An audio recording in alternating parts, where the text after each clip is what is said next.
We have JD Sustar on with us here today, and he is the Financial Cowboy, and you can find him at the Financial Cowboy with all his social media links, and he's very active on the socials. So make sure you head over to that website and follow on your preferred method. But financecowboy.com. I really appreciate your time here today, JD.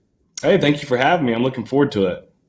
So I find it really interesting. And these numbers, according to the information I have in front of me, probably has changed already. But yeah, 22 rental properties in 3 years. Has that number changed? It's actually going down. I sold my first one.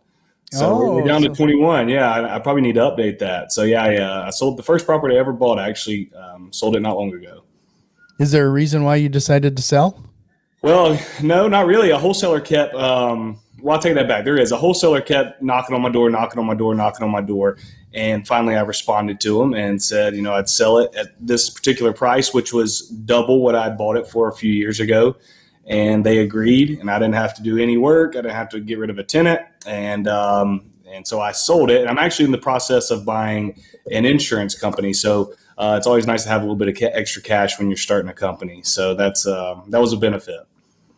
I've seen a few investors lately buying businesses versus just real estate. Is that it sounds like this is relatively new to you as well?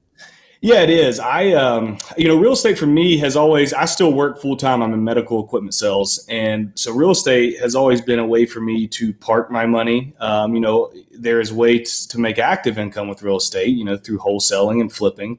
But a lot of what I've done has, parked my money, and I have passive income and coming off with cash flow. But anybody who's done this long enough, if you're not buying them in cash and you're buying them with mortgages, it takes a number of them to build up, with mortgages to where you're going to have enough cash flow to live. So I've looked at it as a vehicle to really park my money, whereas these businesses, there's essentially, opportunity for infinite return depending on how good your marketing is, your networking is, your sales are. And so, I think a lot of people who get into real estate are folks who love challenges, who love complex situations. So that may be why you see a lot of those people going to businesses, is the opportunity to make more income, and it's a new challenge. Why not take it on? Yeah, well, so have you had personal we probably should spend this information on another podcast, maybe sometimes regarding business ownership, because it's like I said, it's really interesting. A lot of people are heading in that direction. What attracted you to acquiring an insurance company? Is there some background there other than medical sales? No, you would think, possibly they could correlate, but it doesn't at all. I personally have no insurance background selling insurance, but I love the idea of the recurring revenue. That is very, appealing to me. And there was an older gentleman in my church who I knew he's done well, and he's getting up there in age. And so I just started peppering him. Hey, you ever want to sell this company? Hey, and it's been 5 years, and I'd ask him twice a year. Every year I put it in my calendar to send him a text, and he finally buckled. He's like, I'm ready to sell it. And, so I'm hopping into it, really, like I said, the recurring revenue. And then, I've had like some smaller businesses by myself, throughout the years, but I'm looking forward to being able to build a culture and build a team and go out and achieve goals together and then help people. I actually believe in the insurance that I'm selling. Number one, we're doing Medicare for elderly folks. And number two, I'll help a lot of young people like myself get term life insurance, which I'm a huge believer in. And so those are kind of the two we're focusing on. And I am super excited about it. Right. Well, so let's get back to real estate investing. A lot of people that listen to the show, I think this is for the case for a lot of real estate investing podcasts, are relatively new. They kind of cycle in and out. So what are your tips and strategies associated with funding your first deal? Like, let's say somebody is getting into trying to acquire their first rental. There's a couple of ways you can go about it, and it depends what strategy you're using. Obviously, I think the easiest way to acquire your first rental is if you house hack. You can go get an FHA loan, put 3.5% down. You live in one room, rent out the other two rooms. Or if you buy a multifamily, you live in one unit, rent out the other three. That's going to be your easiest way because that's the least amount of money you have to put down. The second route, would be a conventional loan where you're putting 20% down and you're getting pretty good terms, a fixed rate for 30 years. With a decent interest rate. And then, the third route would be commercial loans, which I do a lot of my properties. And a lot of those, those are going to be done with local lenders. And so my advice there, and something I've done early in my career, is build relationships with the local banks, the guys who they're not all over the country, but, you can talk to a guy who can actually underwrite his own property, because you can make decisions. Obviously, they're going to look at numbers and financials, but then they start trusting you as a person as you go along as well. Now, your terms aren't going to be quite as great. You're going to put 20% down. Interest rate's going to be a little higher. Oftentimes there's going to be a balloon in there that you're going to have to refi out of at some point. But you don't get capped out, and those commercial loans don't affect your personal credit. And you can essentially get as many properties as the lenders will, keep lending to you. So, and this might be a different answer depending on the situation here now, but compared to what you did when you first started out and what you're doing now, how would you recommend somebody find that first property? Man, that's definitely changed. When I first started in 2018, you could hop on the MLS, in a lot of places in the country and find a property. And now in certain areas, you still can. I live in the upstate of South Carolina, and there I am still finding plenty of deals that are just listed on Zillow.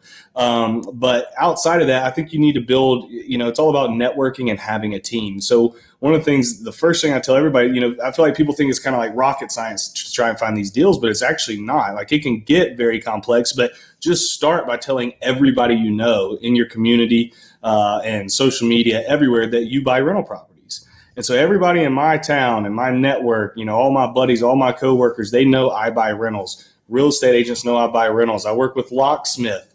Hey, you go to a house that's vacant or run down, let me know. And then just, working with other investors, letting them know, letting realtors know. And so, really getting the word out there, and you'll be surprised how many properties just get brought to you that way. And then there's an active way of finding properties, and that's going to be, you're driving for dollars, knocking on doors, you're sending out mailers, or you're cold calling, different owners to see if they would sell to you. Yeah. I can't emphasize that enough too, because I've found that as soon as people start doing that and putting that forward in their life and telling people that they're real estate investors, it becomes like a self-manifestation, if you will. It helps you get your mindset right, and it stops being a hobby. It helps you get into the proper mindset when you introduce yourself as an actual investor. Agreed. 100%. So, with, you opened a can of worms a little bit there regarding the current situation. Like, where do you see the economy going right now, and what are you doing to prepare yourself? I'm gonna grab my crystal ball, and I'm joking. Everybody, that's the big question right now. It's like, man, don't we all wish that we could see, what's going to happen? I believe the overall economy is going to be shaky for a little while. That's my guess. As far as homes go, because we're in inflation, if you look at inflation over history, real assets do good. So I'm not worried about real estate. I'm really not. I think our generation is jaded because we lived through 08, 09.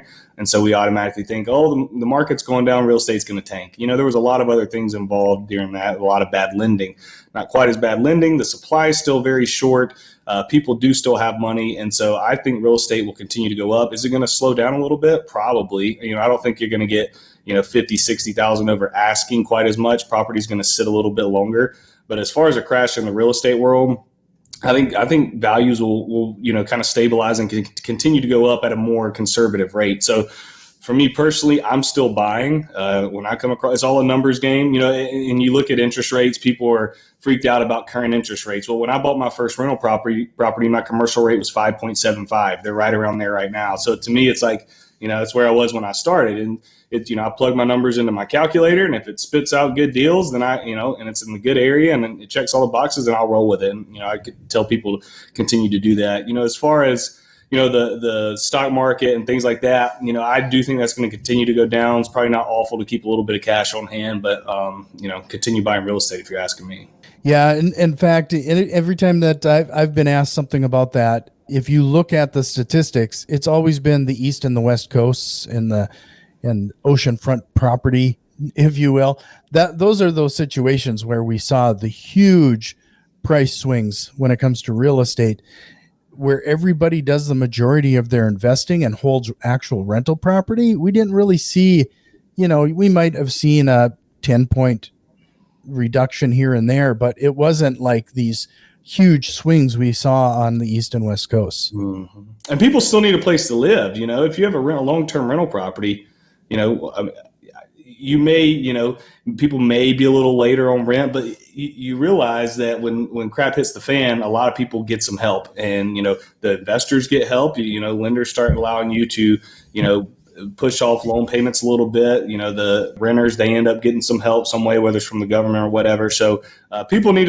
a place to live. It could get squirrely for a little bit, but I don't see it being catastrophic. And you just keep reserves and work with your folks and do things right, and you'll be okay. In fact, this is the perfect opportunity to take advantage of a few things, because this is one of those things that I continue to notice, is that we buy quite a few properties from distressed landlords. They've just had it, they don't want to deal with it anymore. But one of the things that has always been consistent is that they never keep up with market rents for some reason. This is where that is actually fluctuating in your benefit. So you keep an eye on that. I don't know what your thoughts are there, but yeah, no. And to dig in on something you just said there, you look for distressed investors. I think that is one of the biggest honey holes of buying properties. A lot of people, you'll see them teaching cold call, owner occupied. That's hard. Cold call on owner occupied is hard. But if you can reach out to investors and let them know you're willing to buy, somebody's going to you're going to run into somebody who's got properties that they're tired of dealing with. And if you have systems and processes and can manage better, it's going to be a gold mine for you. So that's a really good point. Well, look at you. I mean, you're buying your first insurance company, essentially in that situation, right? Mm-hmm. Exactly.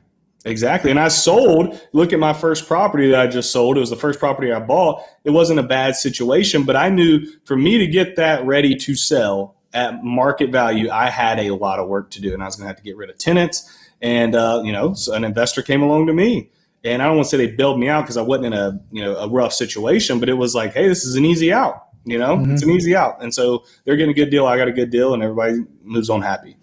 Right. So what is your portfolio made up of right now, for the most part? So we're going to have, I don't know if I get this exactly right, somewhere around 12 long-term rentals. I got a mini mobile home park. I think there's 7 mobile homes. And then I have 2 short-term rentals in Charleston County, South Carolina, in a gated community called Seabrook Island. Okay. Is there a certain type of property you're looking for right now regarding your long-term rentals? I look for about the same type of property every time. I want the C minus to B plus area.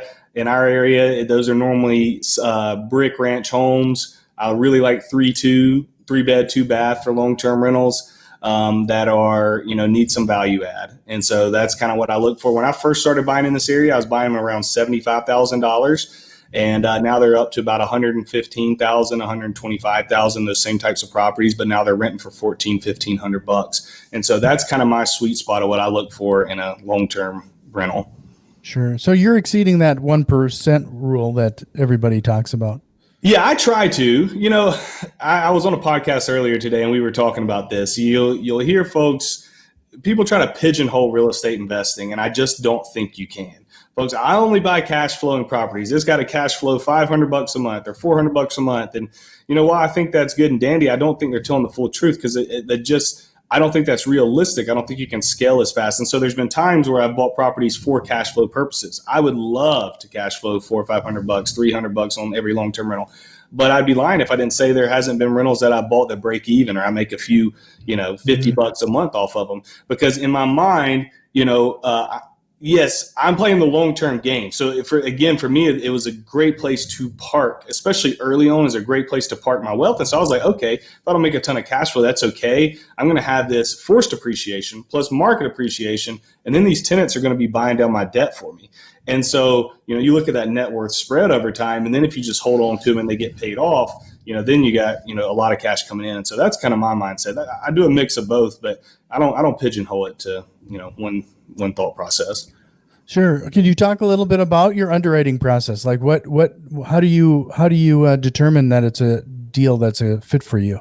Yep. So here's a couple plugs. I actually just released a 19-point checklist. And you guys, the best way is probably DM me on Instagram or social media and ask for it. But it gives me a list of everything I look for when I'm analyzing a property. So it goes through all of that, and I'll talk through some of those here in a second. And then I have a calculator that I use, and I also offer to people if they want to purchase it, where you plug in those numbers. You're going to plug in your mortgage, your interest rate, the taxes, insurance, maintenance, vacancy, property management. If you got to cover utilities, HOAs, and then it's going to spit out. You're going to get your cash flow. You're going to get your cap rate. You're going to get your cash on cash return.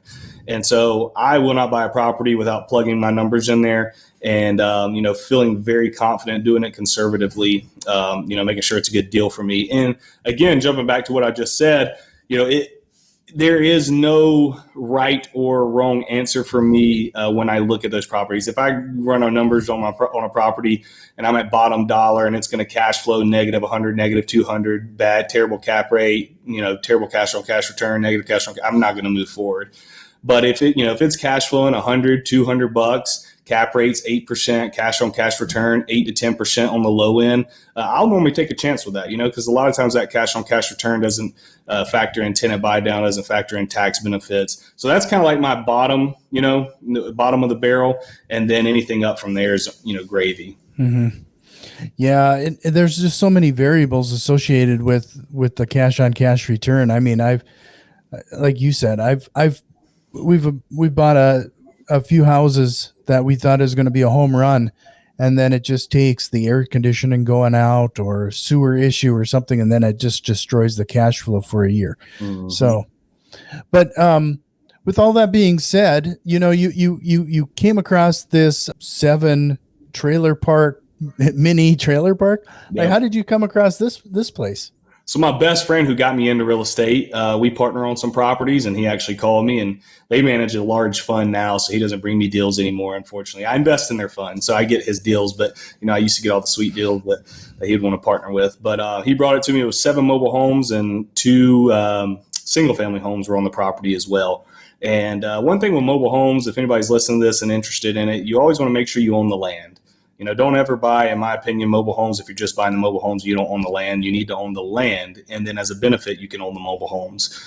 So we move forward on it because the cash flow is great. Obviously, with a mobile home, you're pretty much buying a depreciating asset as far as the actual units itself.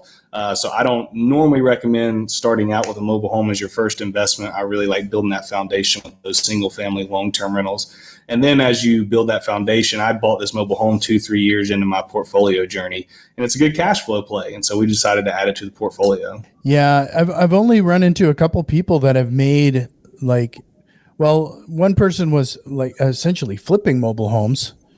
And then the other one was he basically holds the paper, does like a contract for deed. Those are the only couple people that have made that kind of thing work, as far as I can tell. Yeah. So I just want to remind everybody, financialcowboy.com, to find those social media links so you can take advantage of what JD was offering there regarding his checklist. And if you're interested in his calculator, that type of thing, hit him up there. So I'm curious as to, like, you've been doing this for a few years here now. Tell us, give us an example. What was one of your worst deals or one of your worst decisions, and what did you learn from it? I think a bad decision I made, and this wasn't, didn't kill me, but I think it's good for people to know as they're getting into real estate investing. When you're buying a rental, you want to make it quality enough to where you would live in it, and it's good for a tenant. If tenants need something fixed, they got an issue, like I'm a landlord who takes care of that stuff. But you don't want to go overboard and go turning a property so nice to where it could actually be a flip and you could resell it. And early on, I remember doing that with 2 properties. I really made them nice, but then I kept them as rentals.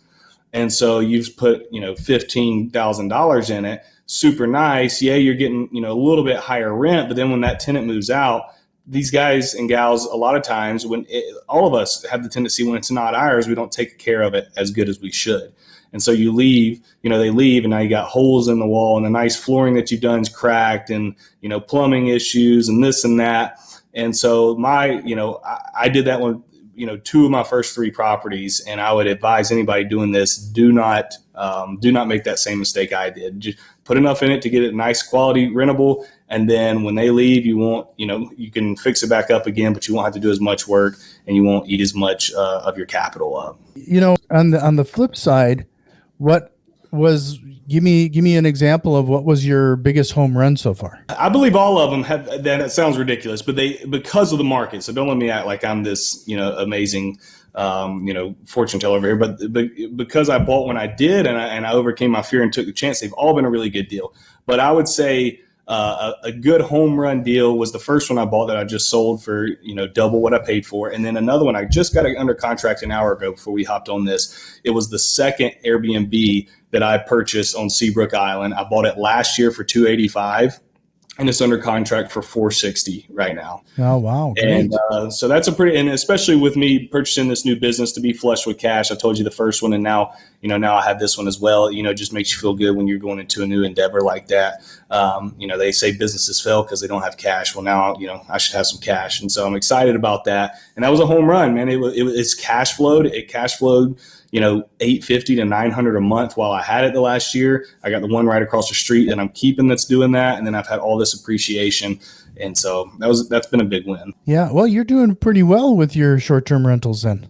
Yeah, they're doing really good. And I'll tell you, man, a lot of people are making more per month on short-term rentals than I am. I get hammered with HOA fees where I'm at because it's this real nice island. So, I'm my profit's getting eaten up, and I have a property manager too, and I'm still netting around $850 a month.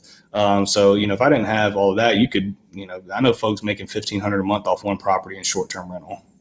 So has the HOA ever kind of breathed down your net regarding having a short-term rental in there? Have you had any inklings that could eventually become a problem? No, I did my due diligence before I bought it. They were short-term rental friendly. They have their systems in place. You got to have your sign on the wall. You got to pay your business license. You got to pay your short-term rental fee. And so they're fans of it. So I feel confident moving forward that that'll continue to be the same thing. But anybody looking to get into short-term rental, that should be one of the first things you look at. Is this a short-term rental friendly area? Has it been for a long time? So I think we can look at history and see if a place has always loved short-term rentals. Is that where a lot of their money's coming in? Because if so, it's going to stay that way most likely. And you can feel confident moving forward. You're not going to have somebody throw a wrench in that and screw your whole plan up.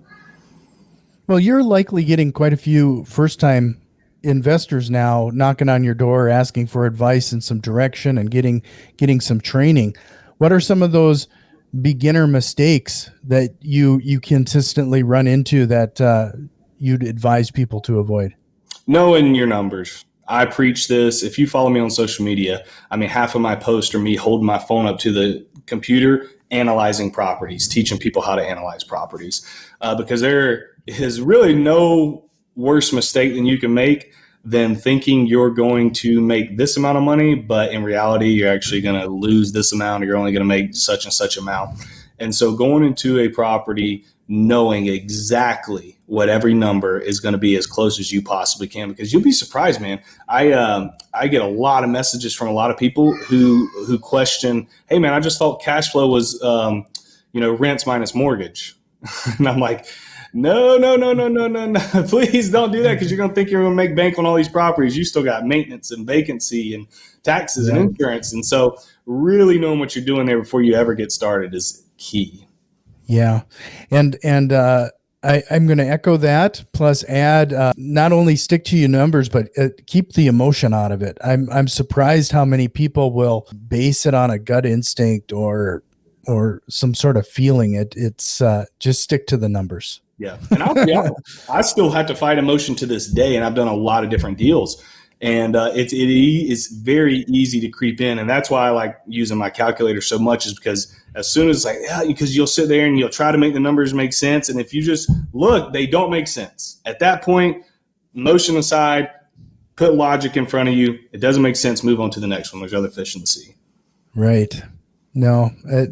So talk about a little bit about, as well as the beginners. There's always beginners who are, they struggle a little bit with finding the money for the down payment. We already covered that regarding the first-time home buyers. And it's always interesting, because I keep bringing this up too, is that a lot of people, first-time home buyers, don't realize that it can be up to 4 units for the most part. As long as it qualifies for first-time home buyer, take advantage of that cheap money. But the other aspect is personal debt, because it impacts their personal credit score so much. Do you have any tips and strategies on how people can get control of any of their personal debt? Like if they are struggling getting a loan because of current financial, Right. okay. Yeah, I'm a huge proponent, and I get a lot of backlash on this, on my different platforms.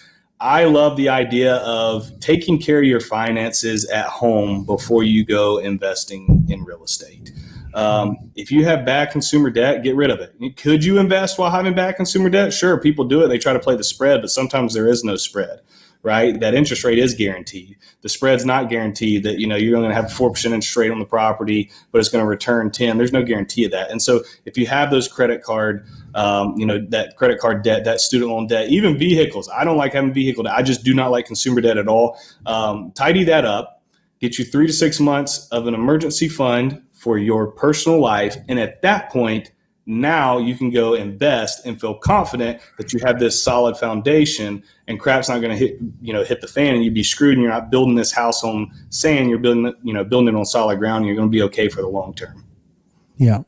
No, I knew you had that opinion, and I wanted to call that out just because I think it's almost a little short-sighted of us as real estate investors, because we look, we talk about the 4 quadrants associated with the profit centers of real estate investing.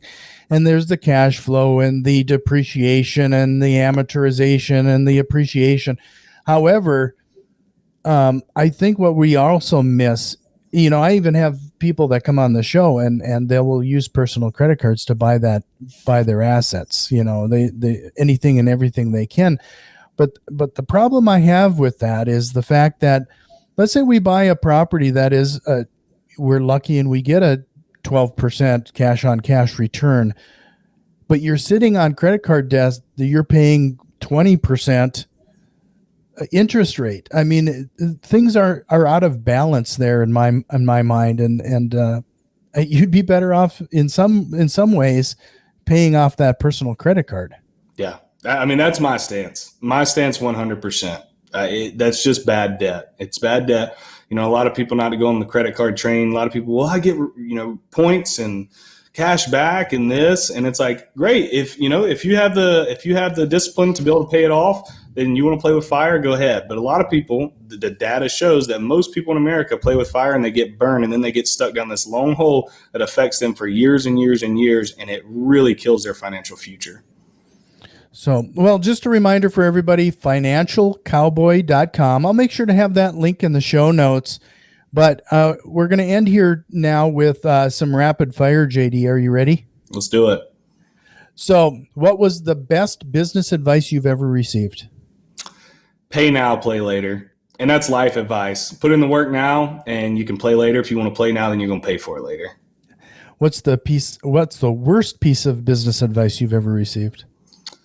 Whew, I don't know. I guess, I have buddies when you're looking at real estate who, when we kind of hit on this, who will buy properties based off strict appreciation. They feel like the area they're investing in is always going to continue to grow up. So yeah, I'm losing, I'll be losing $300 or $400 a month, but it's going to appreciate over time. And, it wasn't necessarily advice to me, but it's mindset of other people. And I would advise you to steer clear of that. Sure. Okay. So if you ever watched Wayne's World, you're about, we're in that age group. You've seen Wayne's World. So when I say this, make this reference, you'll get it. You can't play Stairway to Heaven and give me the concept, the answer of Rich Dad, Poor Dad. What one real estate investing book do you recommend to everybody? I love Brandon Turner's the book on rental property investing. It is a great foundation. Yeah, I'm about 3/4 of the way through that one actually right now, just listening to it. So yeah, there's a lot of great tips in there. So what are you reading now, and would you recommend it to people? I just finished the 1-page marketing plan, and I would recommend that to everybody, especially if you're trying to build a brand or just want to learn how to market and sell in today's day and age. That's huge. And then another one I'm reading is Traction. I'm terrible at building systems and processes, and I'm taking over a business, and that's something I got to get a little bit stronger at. Yep. And I got a hard copy of it right over my shoulder. Do you really? Yeah, you got a retraction. Yep. Yeah.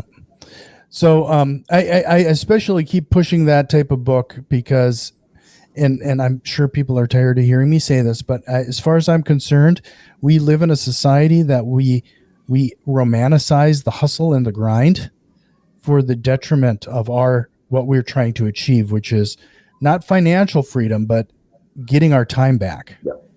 And without being the processes and procedures, you're never going to achieve it. But anyway, agreed.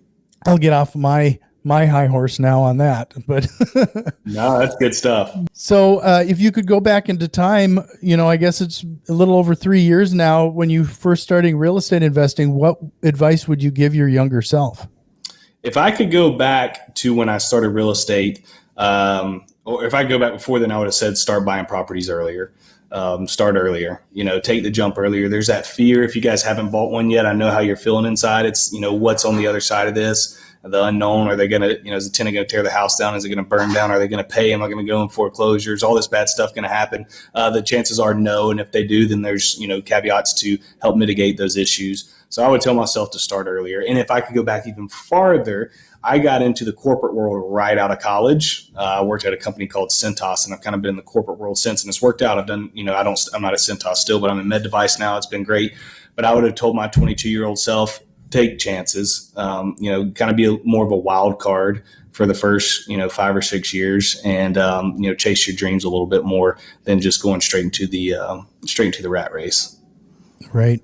No, that's great advice. And real estate investing, and for business ownership for that matter, just there's something about, if you would have asked me not too long ago regarding the importance of mindset, I would have told you that a lot of it is a bunch of hooey. But the more that I've grown into this, the more I realize how important it is.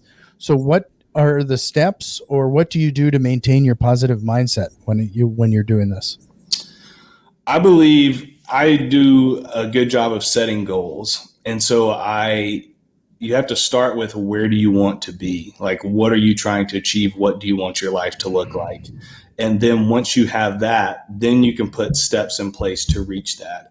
And so if I am working on the things that I wrote out to get me to where I want to get, then I am fulfilled. And so that's what I do. I work on the things that I think are going to get me the product and the result that I want down the road.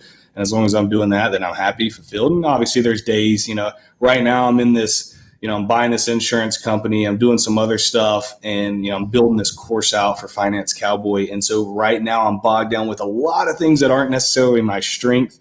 I'm getting licensed, and I'm sitting down and building out PowerPoints and presentation. Like, I don't love that. I'd rather sit on a podcast and talk all day, create content, hang out with people, so there's dog days like that where you're just like, man, but I even when I'm getting, down in the dumps or frustrated on those days, I look and I say, why am I doing that? Like, yeah, I'm kind of in the trenches right now, but it's for a goal that I know that I want to achieve, and it has to be done. And, some of this stuff, I do what I'm strong at, and I try to, another great book is Who Not How. I try to give stuff off, to people who are good at what I'm not doing. There's some stuff that you just have to do, like only you can do it, and it may not be your strength. You got to suck it up and do it. So, that's kind of where I'm at, and just focusing on where I want to be gets me through those times.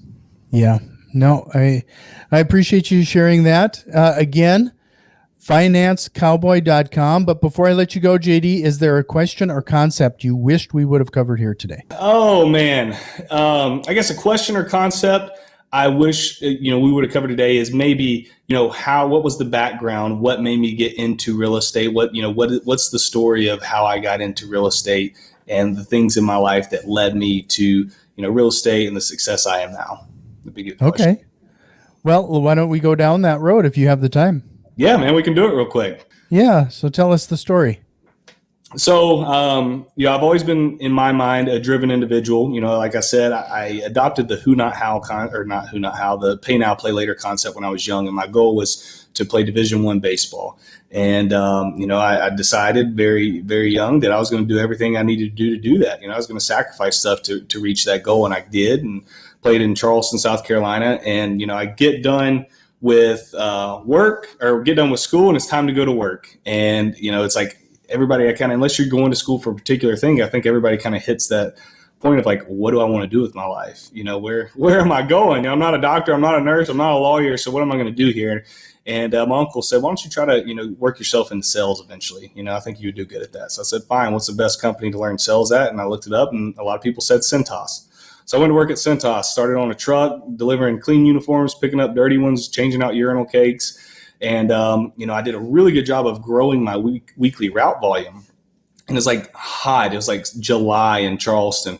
I was like, you know what? I really hate this grunt work part of the job. Like, I really love selling, and I'm tired of doing it for them. And I get an opportunity to get into pharmaceutical sales and then, med device. And throughout that journey, I saw that the sales skill was scalable and that you could increase your income.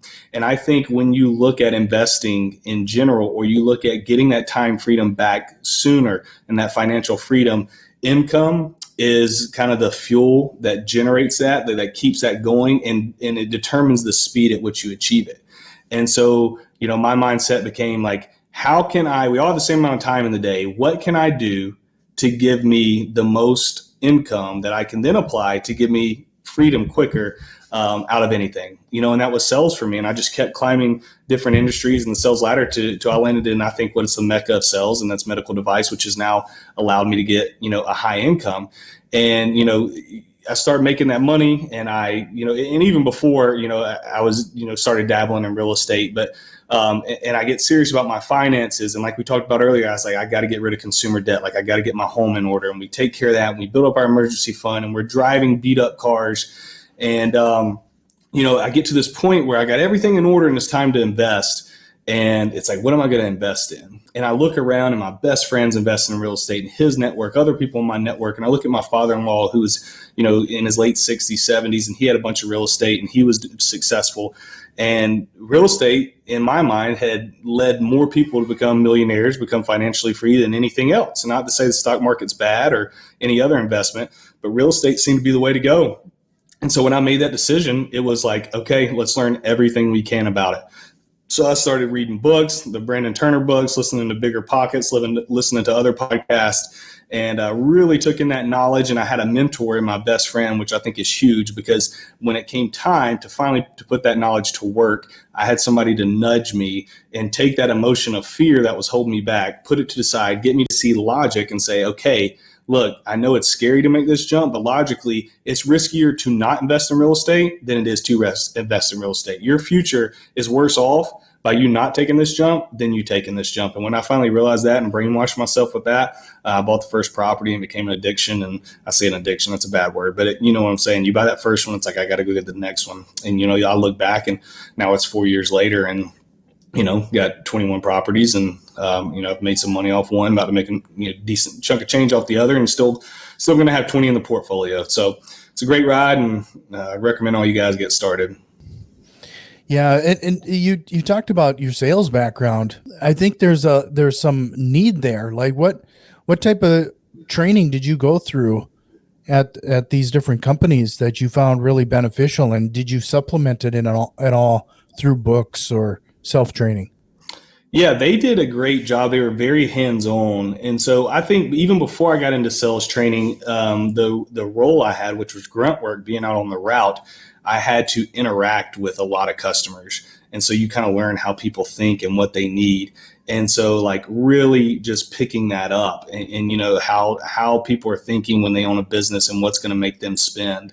And then when you go through the trainings that I went through, I did supplement, with some books, the Little Red Book of Selling, I think that's Jeff Gitomer, the Zig Ziglar stuff, but they had me read books as well, like the Sales Bible. And I was putting presentations together off of what I had read. And so it was very in depth. And so it really made you think through the process. And then like a lot of that stuff you read and you get trained on is kind of like, I don't know, manila, it seems like robotic. You can't actually go talk like that to people in real life, in my opinion, or it just doesn't go over well. But you can take those principles, apply it to your personality, and then you learn that sales is just helping people out. It's like coming to a conclusion with them that they actually need this product and then providing it with them.